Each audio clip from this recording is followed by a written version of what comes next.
Salut encore tout le monde! Bienvenue à notre, je pense que c'est la 4e épisode bonus. Écoute, on espère que vous avez aimé les autres, puis on espère que vous avez aimé celle-là aussi. Dans la vie, comme j'ai dit l'autre fois à l'autre épisode, c'est relations. C'est compliqué les relations, c'est complexe, c'est pas sympa en tout. Ben, y a pas juste des relations avec des amis qui est compliqué, ou avec ses parents, ou peu importe ses frères et sœurs que ça peut être compliqué. Non. Des relations amoureuses aussi, c'est bien compliqué. Fait que tout le monde connaît ça, tout le monde le sait. Puis c'est là-dessus qu'on va parler aujourd'hui. Fait que j'espère que vous allez porter attention. Il y a plein de choses, un paquet de choses que Charles et Michel vont aborder. Fait que sur ce, je vous souhaite une bonne écoute. Je vous suggère d'avoir un beau papier, écrire des notes là-dessus si ça vous tente, ou pas, c'est pas grave. Mais tant que vous écoutez puis que vous n'êtes pas endormi. Fait que bonne écoute, puis à la prochaine! Bonjour Québécois, Québécoises, bienvenue à Crimez pas. Ici Michel Gaudet. Et moi, je m'appelle toujours Charles Porter, j'ai pas changé depuis la dernière fois. Et pour les 3 personnes qui nous écoutent, bonjour maman. Et aujourd'hui, nous continuons dans notre série d'épisodes bonus, qu'on appelle ça un petit peu. Et Michel, on va sauter l'expression québécoise aujourd'hui? Non. Non. Mais cette fois-ci, il est quand même facile à dire, mais tu pourrais essayer de deviner qu'est-ce que ça veut dire. Alors, tu peux lire l'expression, Charles.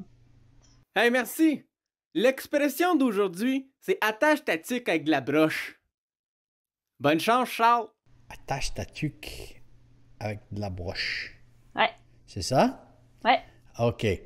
Peut-être que je serai un petit peu. Parce que depuis que je suis venu en France, au Québec, j'ai appris qu'une tuki, c'est ce truc que vous mettez sur la tête, n'est-ce pas? Avec le petit bouchon en haut, ouais, pendant l'hiver. Oui, le pompon, ouais. So, attache ta tuque avec de la broche. Ça, je sais pas.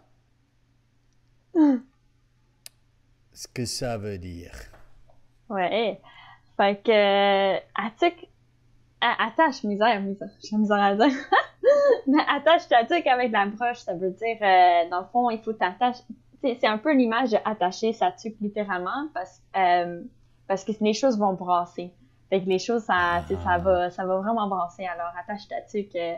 Ça peut être positif ou négatif, bref, mais c'est ça. Ça va bouger pas mal. Ouais, espérons aujourd'hui que ça va bouger un petit peu. Et je pense que l'épisode qu'on va regarder aujourd'hui, ça va être assez branché parce qu'on va parler des relations entre peut-être personnes qui sont intéressées l'un ou l'autre et l'anxiété qui est là et le monde fou qui est là. Mais pour commencer, Michel, je vais te donner un petit défi. OK. Je vais te demander si tu voudrais acheter un billet de loterie. Si tu savais que tu avais une chance sur 2 de gagner, 50% tu vas gagner, est-ce que tu vas t'investir dans la loterie?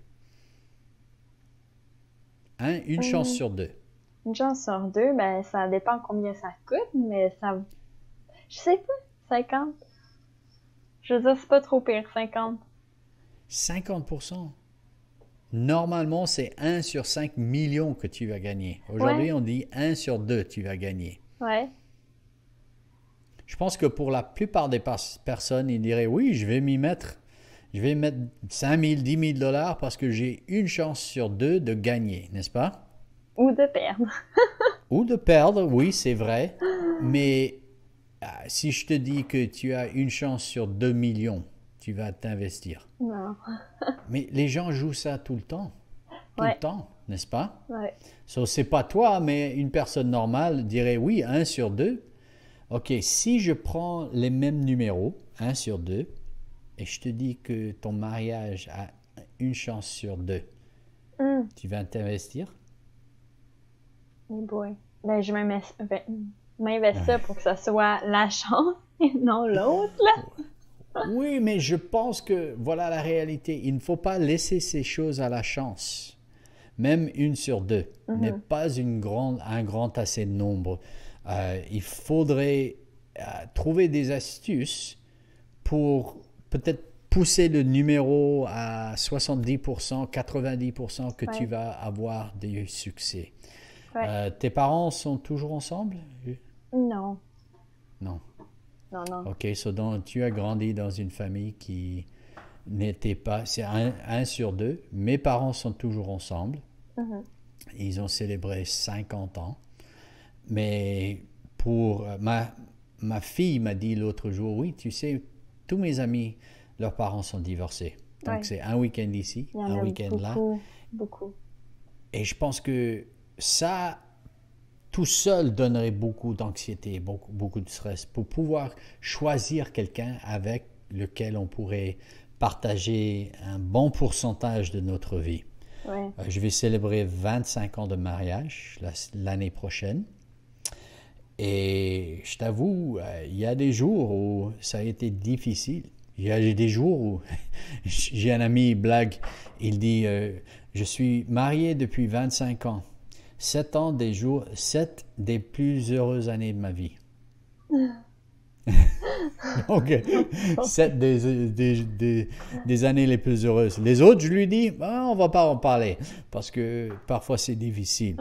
Mais parlons-en un petit peu parce que je suis nouveau au Québec. Comment ça se passe pour les jeunes aussi ici pour trouver quelqu'un?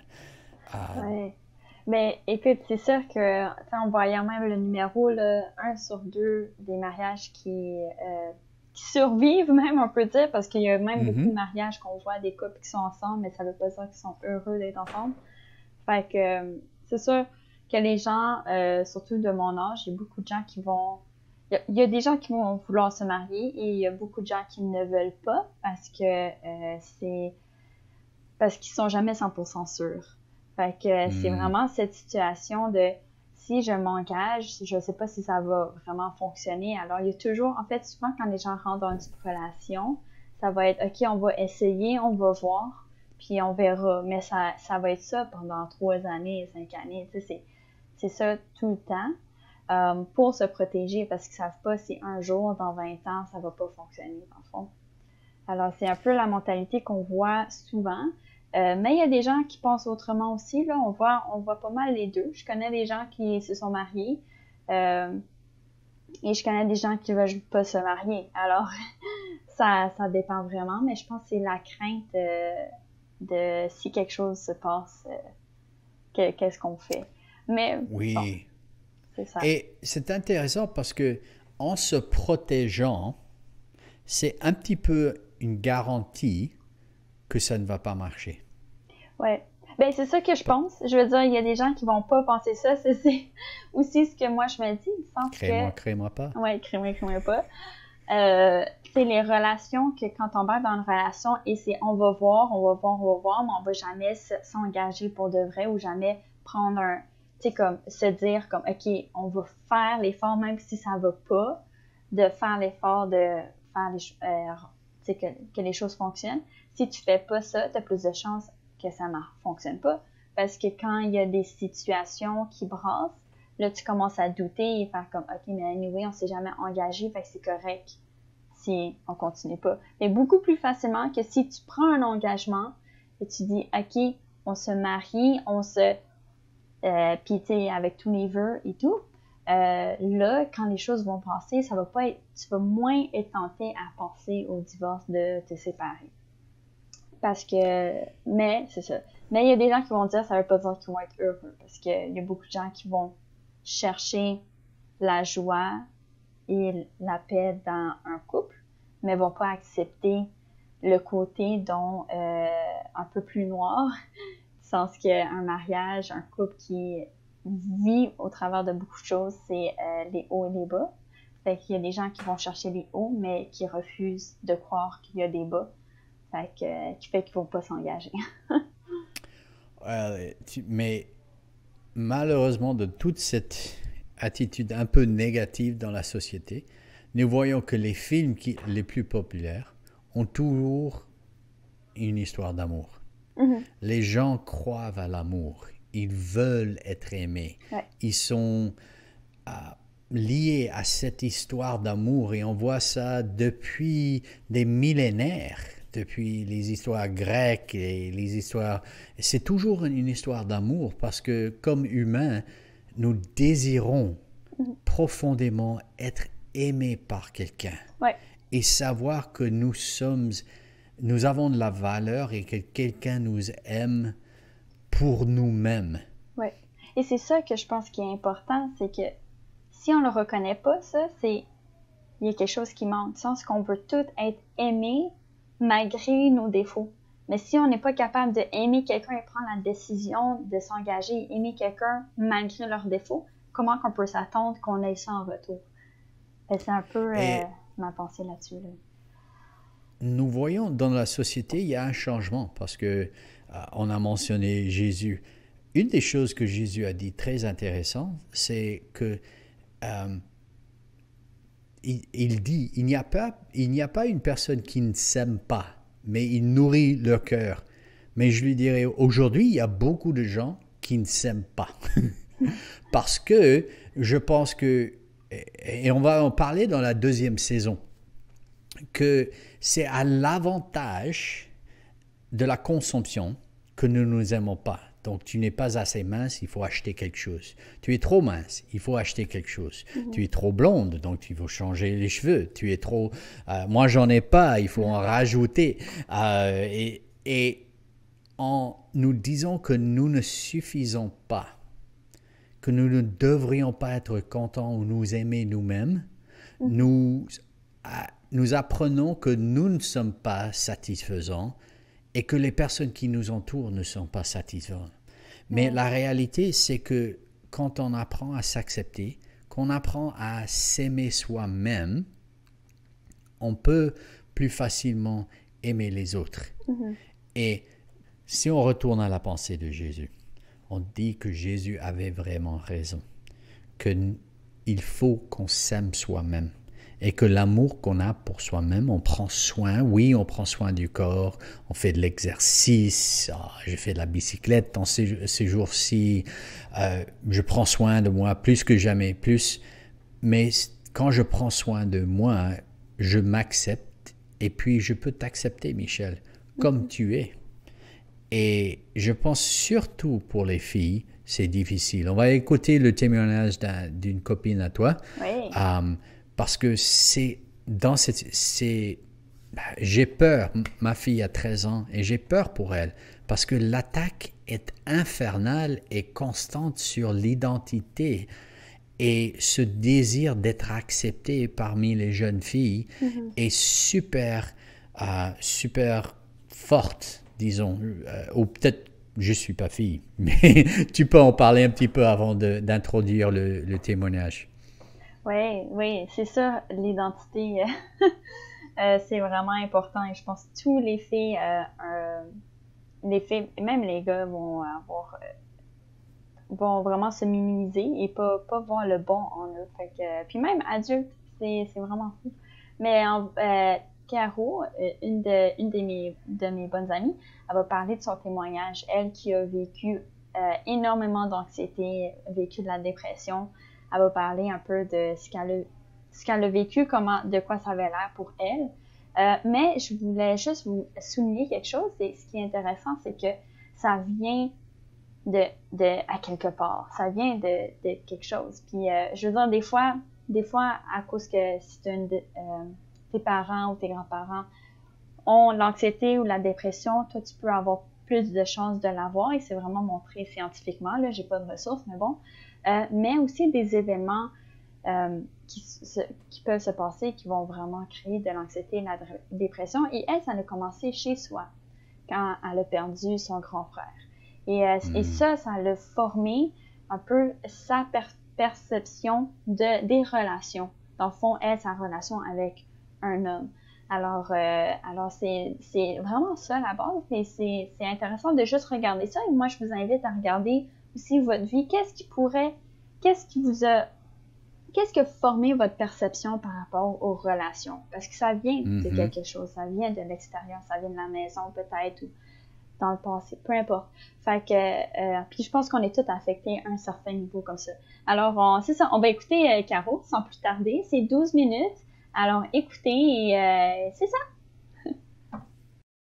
Bonjour tout le monde, je m'appelle Caroline et je suis ici aujourd'hui en fait pour vous parler de mon histoire, de mon témoignage en lien avec mon anxiété ainsi que la dépression que j'ai eue. Moi, c'est ça, ça a été au secondaire à l'âge de 15 à 17 ans. Ça a duré environ comme un bon 2 ans. Qu'est-ce qui a été l'élément déclencheur de l'anxiété en général et de ma dépression? Ça a été la mort de mon frère, alors de mon grand frère. Fait que ça a vraiment été un choc pour moi. Je me suis refermée un peu sur moi-même pendant environ 2 ans. Fait que, j'étais en secondaire 2. Fait que secondaire 2, 3 et c'est en secondaire 4 que ça a commencé, en fait. Le cauchemar de l'anxiété, la dépression. C'est comme si lorsque ma jauge du côté paternel, en fait, que mon frère me donnait, c'est comme si lorsqu'elle était vide, c'est là que ça a explosé. Et en fait, c'est l'année la plus importante. Et en plus, j'avais un voyage à Londres de planifier avec l'école. Alors, c'était comme une grosse année, beaucoup d'études, beaucoup de travaux, et en plus, le stress voyage. La première fois j'allais voyager sans ma famille, la première fois que j'allais prendre l'avion, la première fois que j'allais en Europe, et en plus, on allait habiter chez des gens là-bas. C'était pas comme, oh, on s'en va dans un hôtel. Non, non, non. On s'en allait habiter chez des gens. Fait, en tout cas, c'était vraiment, déjà ça, c'était une source de stress en soi. Mon anxiété était pas liée à l'école en tant que telle, mais c'était lié aux relations que j'avais avec les garçons. C'était vraiment lorsqu'un garçon s'intéressait à moi ou vice-versa. Et c'était, d'après moi, la peur d'accepter quelqu'un dans ma vie, dans le sens d'accepter quelqu'un plus vraiment du côté amour que juste amical. C'est vraiment du côté amour. Je veux dire, ma famille, je vais toujours les aimer. Alors, c'était de rentrer quelqu'un dans un peu ce cocon-là de ma vie et la peur, en fait, qu'il me quitte ou qu'il parte. Le détachement relationnel et le fait que, c'est ça, on s'implique dans une relation puis que là, il me quitte. C'était ça, en fait, la base de mon anxiété. Dans le fond, comme j'étais attachée à mon frère et, bon, il me quittait, fait que ça a comme vraiment fait un choc. C'est comme le moment critique dans une vie, dans le développement, en fait, d'une personne. C'est là qu'on grandit beaucoup. Et c'est ça, ça a vraiment créé un vide et ça a vraiment, ça a vraiment été difficile. Fait que toute mon anxiété a commencé à ce moment-là. Mon anxiété faisait en sorte que je ne mangeais plus. Fait que j'avais de la misère à manger un petit bout de concombre, là, OK? Fait que je mangeais vraiment plus et je vomissais à tous les jours. Pas mal souvent dans la journée, j'avais des nausées. Ce qui faisait en sorte, en fait, que je n'étais plus capable de manger, non parce que je ne voulais pas, mais parce que j'étais vraiment pas capable. Dès que je pensais à de la nourriture, ça me donnait mal au ventre, ça me donnait mal au cœur. Les journées que ça allait vraiment pas bien, je me réveillais, j'essayais de me préparer, j'avais le regard vide, je fixais un objet ou soit juste le plancher et j'étais incapable de bouger. J'avais peur, j'avais mal au cœur, je me sentais pas bien, j'étais incapable de me préparer, j'étais incapable de me dire « OK, je m'en vais à l'école ». Non, j'étais incapable. Je me rappelle, j'étais assise par terre dans ma salle de bain à côté de ma toilette parce que les nausées, c'était constant. Et je me rappelle, je pleurais puis j'ai littéralement comme crié à Dieu. J'ai dit, Seigneur, si ma vie, c'est pour être ça, si ma vie, c'est d'être stressée, d'être anxieuse, de vivre dans cette dépression, d'être paralysée, si c'est pour être ça, j'ai dit, prends-moi. J'ai dit, prends-moi maintenant, là, parce que, regarde, je serais pas capable de vivre comme ça toute ma vie, là, c'est impossible. Là, l'année avance, ça va pas mieux, mais mon voyage à Londres s'en vient. Là, c'était avec toutes mes meilleures amies. Là, c'était dans le temps, là, tu sais, le One Direction, c'était la grosse affaire. Puis les autres, ils étaient anglais. Fait que là, nous, on était comme, yo, on s'en va à Londres. Une semaine avant le départ, ça a vraiment été ma pire semaine. Ça a été, dans le fond, juste avant que j'apprenne que, bon, médicalement parlant, que j'étais dépressive. Je me sentais vraiment pas bien. Le stress, en plus, comme un stress, comment je pourrais dire, normal de, bon, partir en voyage pour la première fois et tout, mais moi, c'était comme x10. Puis durant cette semaine-là, j'arrive pas à manger, je suis pas capable d'aller à l'école, j'ai de la misère à me lever le matin. Rendu là, je pesais environ 80 livres, OK? J'étais rendue comme ça. Vers la fin de la semaine, j'avais des bouts de doigts bleus parce que je manquais d'oxygène. 2 jours avant mon départ, la médecin, elle me prescrit des antidépresseurs. Elle me prescrit aussi une pilule pour te relaxer comme instantanément. Là, ça fait en sorte que comme tout retombe.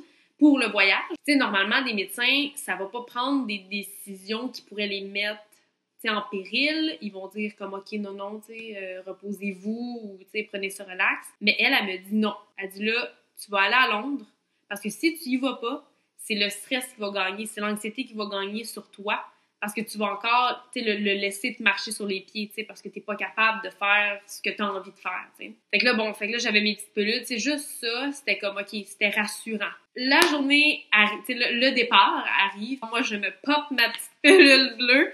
Là, j'étais calme. Sur les photos, j'ai les yeux comme à moitié fermés. Je pleurais pas. Tout le monde pleurait, là, parce que là, bye, tout le monde. Moi, j'étais là, tranquille. Étonnamment, ça a été un des meilleurs voyages de toute ma vie. Je me suis sentie bien tout au long du voyage. J'ai mangé, je dormais bien, j'étais pas stressée. Même si on allait, je veux dire, l'avion, ça s'est super bien passé. Vivre chez les personnes aussi, là, des inconnus, dans le fond, ça s'est super bien passé. Fait que je remercie énormément ce médecin-là, ma médecin de famille maintenant, dans le fond, qui m'a aidée à mettre un pas en avant, là, d'avancer dans ma guérison. Durant comme ces 2 années-là, j'ai toujours été, j'ai jamais lâché l'église, j'ai toujours été, le vendredi soir avec la jeunesse, puis j'ai jamais été fâchée envers Dieu, j'ai jamais mis ça. Je le savais que ça venait pas de lui. J'ai jamais caché que ça allait pas bien. Quand les gens me demandaient, si vraiment ils me demandaient sincèrement, comment ça va, je leur disais. Mon église était au courant,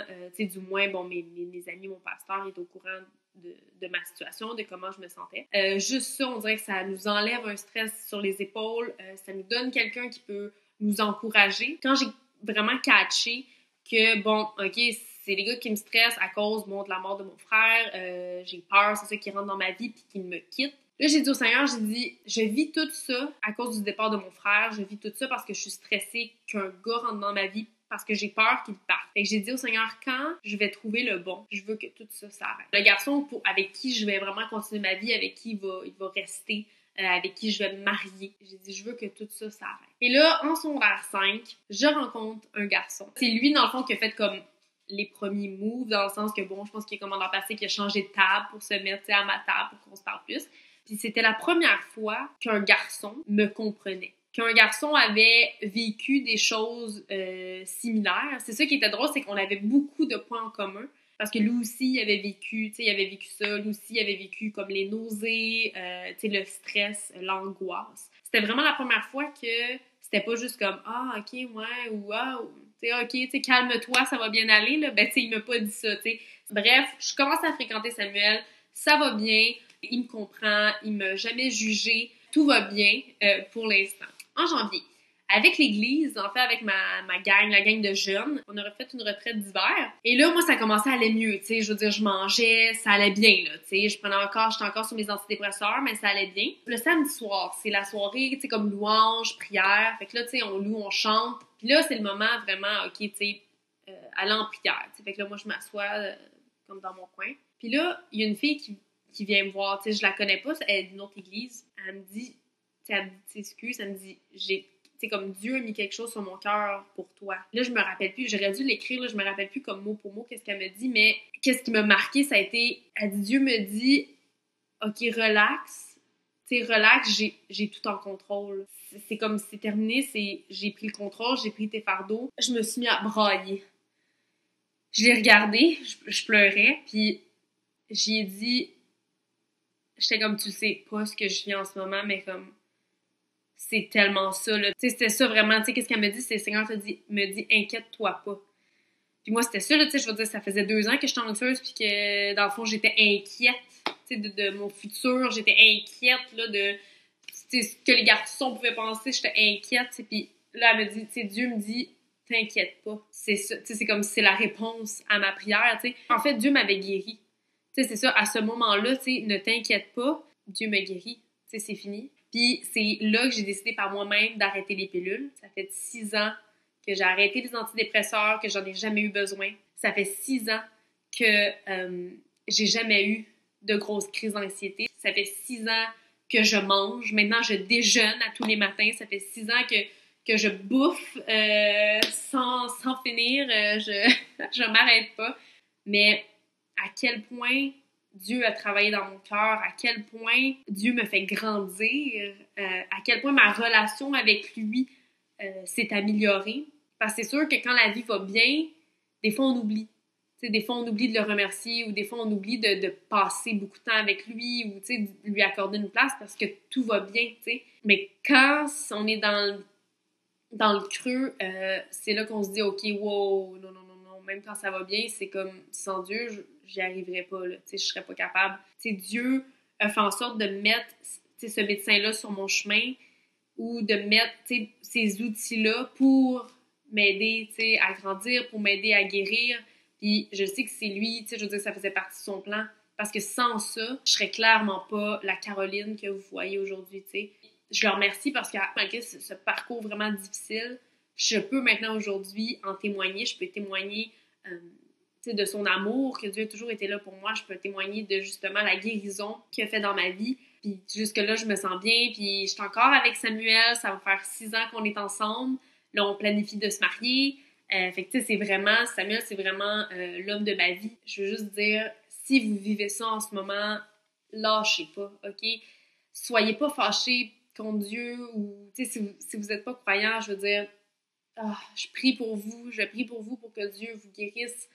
Lâchez pas parce qu'il y a vraiment quelque chose de beau au bout qui vous attend. Puis juste ça, c'est pour vous. Tu sais, Dieu a un plan pour nos vies, puis il travaille nos cœurs, puis des fois, c'est temps dur, c'est pour nous préparer pour quelque chose d'autre qui s'en vient. Puis je remercie le Seigneur, dans le fond. Je remercie le Seigneur d'avoir passé au travers de ça, parce que sinon, je serais pas là aujourd'hui à vous en parler. Je serais pas là aujourd'hui pour vous encourager. Je serais pas la Caroline d'aujourd'hui, je serais pas comme je suis maintenant, je serais pas aussi reconnaissante, je serais pas aussi proche de Dieu. Je vais finir sur cette note pour vous dire, bon, lâchez pas, je prie pour vous. Je vous aime, Dieu vous aime. J'espère que je vous en ai appris un peu plus sur qu'est-ce que la dépression, qu'est-ce que l'anxiété. J'espère que ça vous a fait du bien. J'espère que ça vous a aidé. Bref, faites attention à vous. Je prie pour vous et passez une belle journée. Au revoir. Merci, Caro. C'est vraiment intéressant. J'espère que vous avez appris et que vous avez appris quelque chose. C'était intéressant d'entendre son témoignage. Évidemment, c'est pas la réalité de tout le monde. On a chacun notre propre histoire, mais on peut peut-être voir et remarquer des choses similaires dans sa vie par rapport à notre vie.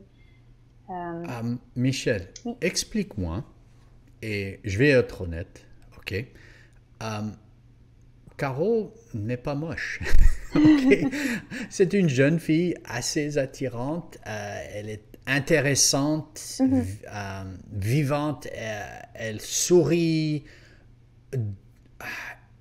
Et je vois ça parmi beaucoup de personnes et je suis un peu confus parce que je me dis, ok, peut-être qu'il y a quelque chose qui ne tourne pas dans ma tête, mais l'ours est vraiment dans la tête des personnes parce que la réalité de comment je l'aperçois et comment elle s'aperçoit était complètement différente. Oui, effectivement, je pense que justement, avec l'événement qui s'est passé et comment qu'elle a dit, comment qu'elle était, c'est pas elle. C'est ça qui est intéressant, c'est qu'on le voit, elle a expliqué comment qu'elle était vraiment dans la dépression, dans l'anxiété.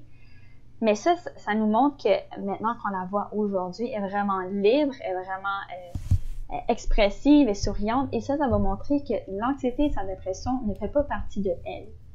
Ce n'est pas elle. Oui. Et ça, c'est quand même assez intéressant parce que souvent, on va s'identifier par rapport à nos défauts qu'on ne devrait pas. Parce que des fois, c'est les circonstances qui fait que... Oui.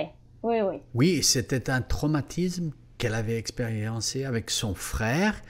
Et ce que je trouve intéressant, je trouve beaucoup intéressant apparemment, mais une des choses que je trouve intéressant, c'est que les réponses qu'elle a eues ou la réaction qu'elle a eue à l'histoire qu'elle s'est dit, qu'elle s'est construite dans la tête, je n'aurais pas nécessairement la même réaction. Je ne me serais pas dit, je ne peux pas faire confiance à une femme si ma sœur était morte. Mais pour elle, c'était la conclusion auquel elle était arrivée.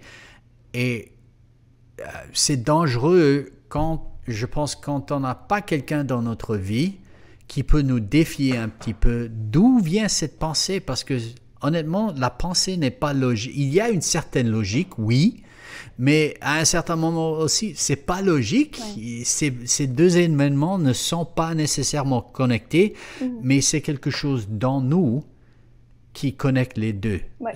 Avant l'épisode, on avait parlé un petit peu. Tu avais vu 3-4 choses qu'elle avait utilisées pour surmonter. Et je pensais que c'était super bien. Donc, est-ce que tu peux partager ce que tu m'avais dit avant? Oui, alors c'est ça, en écoutant son histoire, on réalise qu'il y a quelques affaires qu'on avait mentionnées à travers la saison qu'elle a appliquées. Et une des choses, c'est elle s'est confiée à des gens de confiance. Elle s'est confiée au docteur, à sa médecin. Quand le médecin il demandait comment que tu vas, elle répondait réellement. Alors, elle était vraiment complètement honnête, puis elle faisait la même affaire avec sa famille, des amis de confiance, à l'église, avec son pasteur, certaines personnes à l'église, où qu'elle disait vraiment les choses telles qu'ils sont. Alors, il y avait cette vulnérabilité qui est assez importante, je crois. Et moi, j'ai réalisé même dans ma vie, quand il y a des situations, quand il y a des combats, et là, je dis les choses réellement à quelqu'un d'autre, ça fait du bien sur le coup, mais j'ai aussi l'impression que ça s'améliore. Alors, c'est ça. Elle a appliqué une de cette chose-là, donc on a parlé, je pense, la saison... Laisse-moi ajouter un petit peu. En se confiant à quelqu'un d'autre, elle a brisé l'honte. Oui. Parce que je pense que c'est l'honte qui n'est pas réelle. Elle n'avait rien fait de mal, mais quand on souffre, parfois on a honte. On pense qu'on devrait être plus fort, on devrait. Mais j'ai parlé avec quelqu'un aujourd'hui et on a beaucoup parlé de la honte. Et la peur qu'on a d'être rejeté parce qu'on a honte. Mais la réalité, c'est que quand on se confie à des personnes de confiance, l'honte est brisée et il y a une liberté qui vient dans l'honnêteté, qui est puissante. Oui. Et aussi, deuxième astuce. On se sent moins seul aussi quand on parle à quelqu'un, puisqu'on réalise que c'est correct, c'est humain et c'est pas nous le problème. C'est souvent quelque chose qu'il faut se débarrasser. L'autre astuce, c'était elle n'a pas appliqué la stratégie d'évitement, dont je pense que c'est Anne qui en a parlé, ou Mimi. En tout cas, les deux en ont parlé dans l'interview. Mais la stratégie d'évitement, c'est dans le fond, à cause qu'on a de l'anxiété face à quelque chose, l'idée, c'est de l'éviter. Mais à place d'aider, ça va empirer parce que justement, tu ne fais plus face à cette chose-là. Et ce que Caro a fait, c'est quand il y avait le voyage avec son école à Londres, elle est allée là, malgré que ça allait absolument pas. 2 semaines avant, 1 semaine avant, bref, ça allait vraiment pas, mais elle est allée pareil. Et ça, c'est... et même sa médecin, il a dit « vas-y », qui est assez surprenant, parce que c'est vrai que d'habitude, on peut y aller safe, mais non, il faut y aller. Alors, c'est ça, c'est comme l'autre astuce qu'elle a appliquée qui était vraiment intéressant. Et importante et pas facile à faire, évidemment. Avec mes amis, les personnes que je connais bien, même moi-même, les moments de dépression, ça nous enlève la vie. Les moments de beauté, les moments de joie, les moments de communauté. C'est très isolant, l'anxiété et la dépression. Et en allant à Londres, c'est comme elle a pris un médicament. Et le médicament, c'est le courage.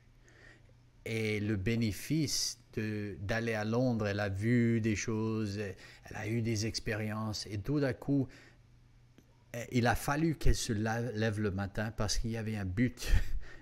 Tout le monde l'attendait. Elle ne pouvait pas être bouleversée par sa dépression parce qu'on avait besoin d'elle. Il fallait qu'elle soit quelque part à une certaine heure. Et je pense que c'est une astuce si on a beaucoup d'anxiété ou beaucoup de dépression, de se mettre dans quelque chose, ou une équipe sportive par exemple, ou un groupe à l'église, une chorale, un orchestre, parce que les gens ont besoin de nous. Et même si nous sommes déprimés, c'est bizarre, même si je suis déprimé, si je sais que j'ai besoin de faire quelque chose pour mes enfants, je vais me lever et je le fais. Ouais. Si j'ai un ami qui m'appelle, Charles, j'ai besoin de toi, même si je suis complètement déprimé, complètement anxieux, c'est très rare que je vais leur dire, je peux pas. Parfois, j'ai utilisé cette astuce quand je fais mon doctorat et j'en peux plus. J'appelle mon professeur, j'en peux plus. Je suis déprimé, il me donne un petit peu de temps, mais à part l'éducation, c'est pas très... il n'y a pas beaucoup de bénéfices. OK, troisième astuce.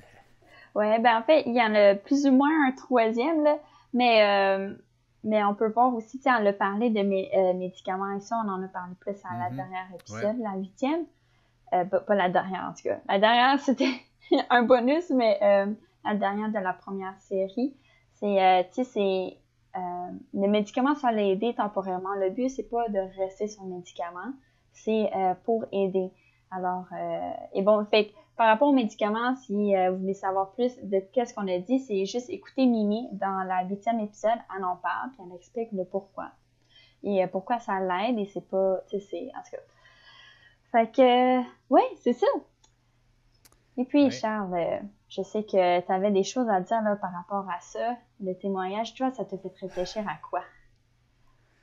Ça m'a fait réfléchir, tu sais, ça fait 20 ans, 25 ans, 26 ans que je travaille avec jeunes adultes et je vois les gens qui veulent se marier, qui veulent trouver un partenaire, qui veulent être aimés. Et je commence toujours par leur dire, est-ce que tu veux te marier avec quelqu'un qui est brisé? Non? Est-ce que tu veux te marier avec quelqu'un qui a un manque en eux-mêmes?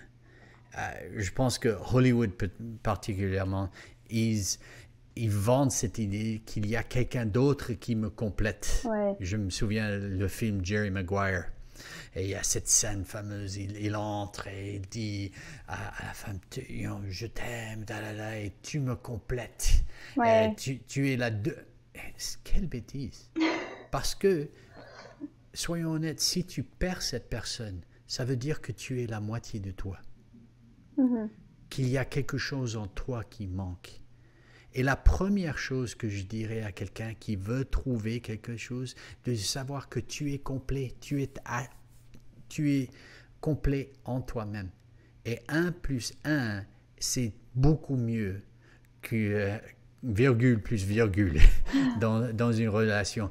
Que s'il y a un vide en toi, découvre ce vide et découvre la guérison avant de mettre ce besoin sur quelqu'un d'autre qui pourra pour un petit peu de moment boucher le trou, mais le trou demeure. Éventuellement, cette personne ne sera pas parfaitement capable de boucher le trou qui est le vide qui est en nous. Il faut quelque chose d'autre. Et on a parlé de la spiritualité, on a parlé d'une relation avec Dieu, Carole en a parlé, mais c'est vrai que redécouvrir qui nous sommes, créés dans l'image de Dieu, aimés par Dieu, et on trouve que les enfants qui sont aimés, surtout par leur papa, je ne sais pas pourquoi, mais les filles qui sont complètement adorées par leur papa, ils ont beaucoup plus de confiance dans leur relation avec des garçons. Ils n'ont pas besoin de ce garçon. Ils l'aiment, mais ils n'en ont pas besoin. Et c'est quelque chose qui est très important de regarder en soi-même et voir qu'est-ce que je cherche en cette personne. Un ami, un aimant, ou est-ce que je cherche à combler un vide en moi-même? Les premiers sont bons, le troisième n'est pas bon parce que tu vas mettre sur eux une pression qu'ils ne peuvent pas combler. C'est ça. OK? C'est ça. Et deuxième truc. Juste OK, avant, vas-y. j'avais entendu, je me rappelle tellement pas où, là, mais j'avais entendu dire justement que les gens, ils ont fait un survey, parce qu'ils ont regardé tu sais, les statistiques, et les gens qui étaient heureux avant d'être en couple étaient encore heureux en couple, et ceux qui étaient malheureux avant d'être en couple, quand ils étaient en couple, ils étaient malheureux aussi. Alors ça nous montre vraiment que si on est malheureux, on va pas être plus heureux dans le couple. Et je pense que même si on est malheureux, on risque d'affecter l'autre personne, parce que veux pas, quand t'es en couple, tu nais avec la personne. Alors si toi t'es pas heureux ou heureuse, la personne pourra jamais l'atteindre pour toi, mais aussi la personne va être affectée. Alors, un de mes conseillers m'a dit, tu n'es pas responsable des émotions des autres. Tu es responsable pour tes émotions. Tu peux choisir la joie, même si eux sont déprimés. Et tu peux être déprimé, même quand tout le monde qui t'entoure est heureux. Les deux côtés marchent, mais tu es responsable pour tes émotions. Et c'est une pensée assez forte que, oui, je peux influencer les émotions des autres, mais la maturité est que mes émotions sont les miennes, ne sont pas les tiennes. Je ne suis pas responsable. Je peux essayer et peut-être que je peux être assez fort en cette chose. OK, deuxième, c'est pas une astuce nécessairement, mais c'est quelque chose que je dirais aux jeunes gens. Et n'évitez pas les panneaux de danger. OK, sur la route, il y a des panneaux qui indiquent qu'il y a des dangers, il y a des dangers. Mais on dit que l'amour est aveugle. Elle est aussi bête. Elle est stupide. OK? C'est vrai. Parce qu'il y a toujours des panneaux. Mais quand on est amoureux, amoureuse, les panneaux, tout le monde, ça marche pour tout le monde d'autre, mais nous serons différents. Non, tu n'es pas différent. Tu es comme tout le monde d'autre. Et avoir 2-3 personnes où ils ont le droit de te dire, écoute, laisse-moi être honnête, c'est parce que je t'aime, je vais te dire la vérité. Et j'ai parlé avec ma femme et elle a dit, le problème le plus grand en 25 ans de travail comme ça, c'est que les gens n'écoutent pas quand on leur montre les panneaux. Et le panneau, ce n'est pas une attaque contre la personne.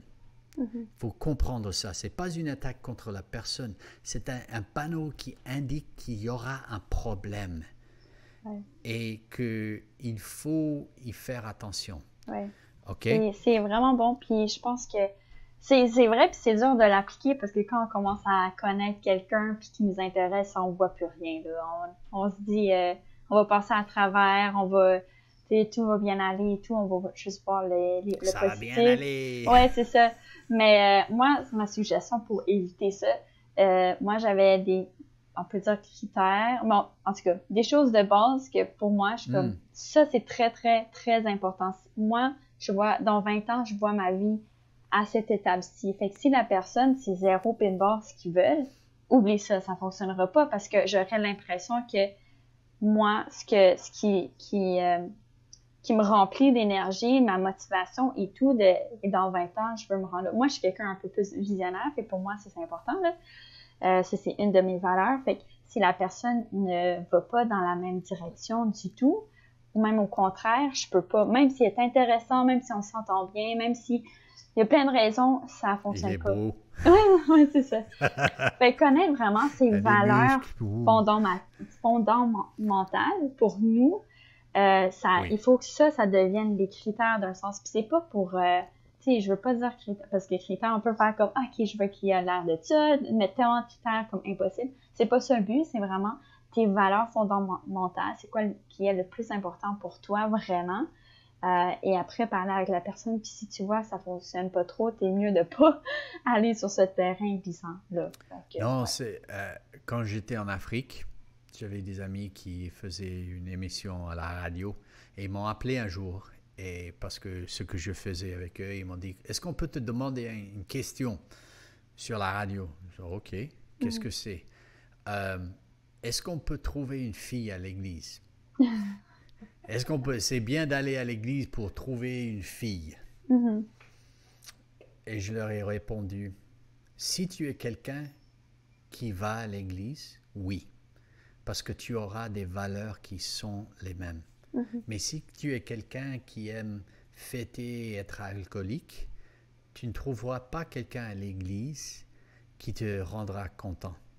Il faut trouver quelqu'un qui a les mêmes valeurs que toi-même. Donc, ce que tu dis est tellement, tellement important. Et ce qui m'amène à ma dernière pensée. Les garçons et les filles. Un garçon trouve une fille, c'est la fille de ses rêves, et il pense qu'elle ne changera jamais. Parce que son rêve ne va jamais changer. Elle va changer. Les filles trouvent un garçon, et je n'en ai pas trouvé une jusqu'à ici qui dit « il est parfait ». Elle dit « je peux l'améliorer ». Je peux réparer ça, je peux faire quelque chose avec, et je peux le changer. Il ne changera pas. Il ne changera pas. Et la pensée, c'est qu'en entrant, si on pense qu'on peut garantir ce que la personne va devenir, on va être déçu. Et qu'il faut reconnaître en nous-mêmes que nous avons des expectations, des désirs, mais qu'il faut être réaliste, avoir une liste, avoir des valeurs, mais aussi savoir que cette personne et moi, nous allons grandir ensemble. Les expériences, c'est pour ça qu'il faut se marier avec quelqu'un avec laquelle on a des valeurs, mais aussi on a des intérêts. On va à l'église ensemble, on va en randonnée ensemble, on fait... Je vois des gens, oh, elle est très sportive. La dernière fois qu'elle a fait des sports, c'est en première année de secondaire. Elle n'est pas sportive. Tu es sportif, elle te dit qu'elle est sportive, elle n'est pas sportive. Donc, tu vas construire une vie qui est à part d'elle. Ouais.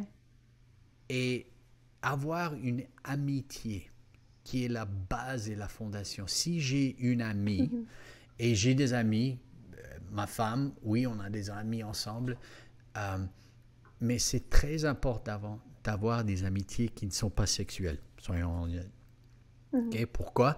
Parce qu'il faut savoir comment avoir des amitiés intimes avant d'ajouter ce morceau qui vient dans le mariage, pour beaucoup de gens qui viennent quand ils habitent ensemble. Parce que si vous n'êtes pas amis, que vous n'êtes pas vraiment bien ensemble, vous allez avoir des problèmes.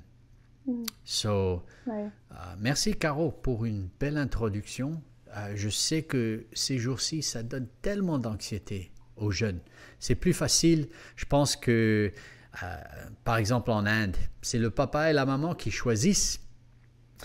Et ici, c'est laissé aux jeunes et toutes les règles ont changé. Il faut juste swipe left, swipe right. Je ne sais plus comment ça marche. Et on n'en a même pas besoin de courage. Mais je te laisse avec une pensée. Un de mes amis indiens, il m'a dit, vous savez, vous les Blancs, vous commencez chaud, vous finissez froid. Nous, les Indiens, on commence froid, mais on finit chaud. Et l'idée, c'est qu'on découvre la personne. Et si nous avons beaucoup d'anxiété dans les relations, peut-être il faudrait commencer avec une découverte de soi. Que tu es une personne intéressante, que tu es une personne qui a de la valeur. Revisite les 8 pas qu'on a parlé. Tu es une personne qui a de la dignité, qui a de la valeur.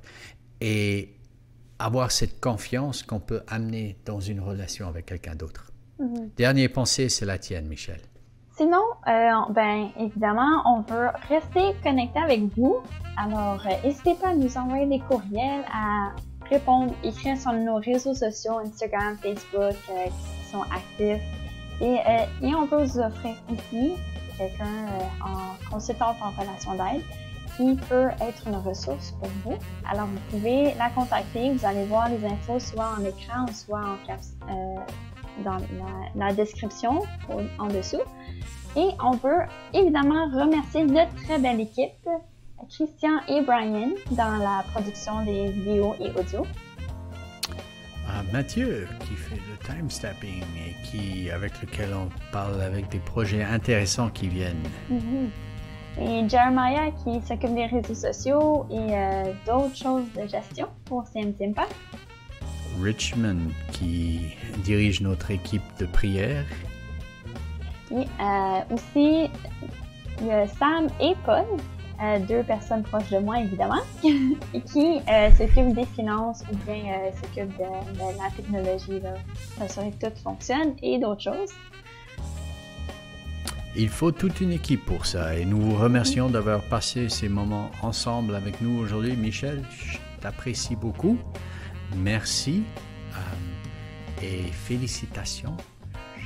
J'ai entendu que tu t'es fiancé. On va juste ajouter ça à la fin.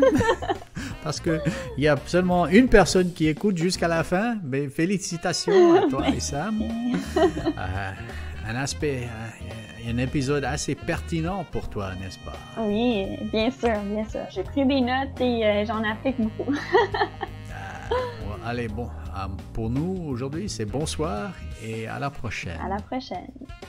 Ah ben, gardons, est déjà fini l'épisode. Et je te le dis, quel bel épisode. Écoute, on espère que vous avez aimé le contenu. Vous avez aimé tout ce qui a été dit là-dedans dans l'épisode. Puis on espère que vous allez aimer aussi. Continuez à nous suivre. Gênez-vous pas de partager l'épisode, puis faites ce que vous voulez avec ça. Puis on va se revoir sur la prochaine épisode, hein, gardons. À la prochaine!